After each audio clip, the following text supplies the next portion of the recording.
Zimbabwe iri kuramba ichipinda mune imwe nguva yakakosha mune zvematongerwo enyika mushure mekutaurwa kwakaitwa nemutungamiri wezvematongerwo enyika vaNelson Chamisa. Mumashoko avo achangoburwa, vaChamisa vabuditsa pachena kuti danho ravo rekubuda muCCC rakanga risiri nyore asi rakanga rakakosha.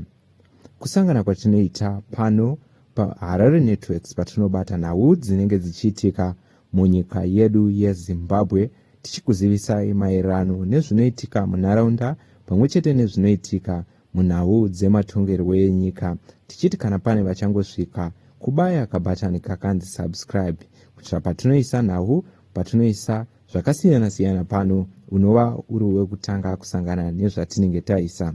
Zuva ranhasi tauya takabata mumashoko avaAdvocate Nelson Chamisa, vanova mutungamiri wezvematongerwo enyika, vanova vakasiya bato reCCC mushure mekunge richinzi rapindwa nevanyengeri vari kubva kubato reZANU-PF, apo pakapindwa navasengezo Shabangu.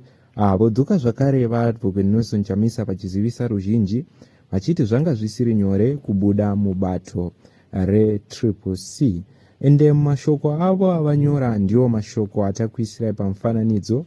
Avanyora vachizivisa vachiti ivo, the truth speaks last, sometimes clarity only comes after you a step away. Walking away from CCC wasn't easy, but it was necessary. I'm grateful to the Lord for his stand faithful guidance through it all, and every step of the way it was the right decision. No regret when God leads you.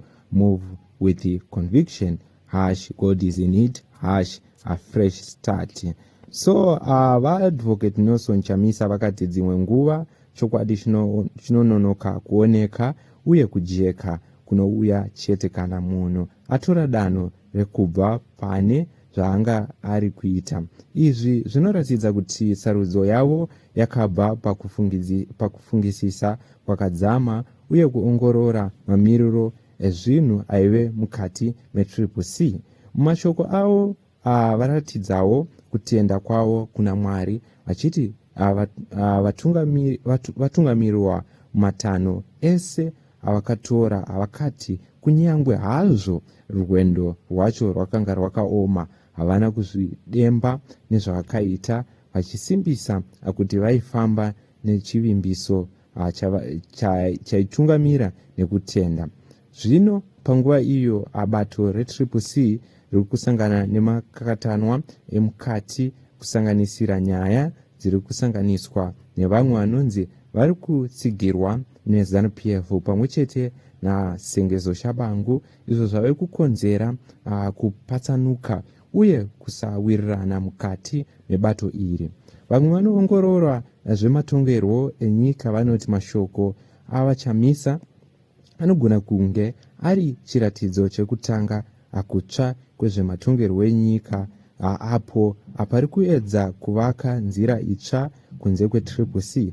Asi kune vamwe izvi zvinomutsa mibvunzo pamusoro pekuti ramangwana rebato iri richafamba sei uye kuti vatsigiri vachatevera nzira ipi. Pakupedzisira vaChamisa vasimbisa kuti pavanonoona kuti Mwari ari kufambisa vanofamba vasina kupokana. Izvi zvinoratidza kusimba kwepfungwa uye kutenda kwavo kunyangwe panguva dzine matambudziko. Ndiyo nhau iri kutaurika pamusoro paAdvocate Nelson Chamisa, votaura vachizivisa ruzhinji kuti zvanga zvisiri nyore kubuda mubato reCCC rinova riri bato rikuonekwa neveruzhinji kuti rakapindwa nechikwata cheZANU-PF chinodomwa chichinzi zvegananda. Pano paHarare Networks tokutendai nekutsigira kwamaita Harare Networks.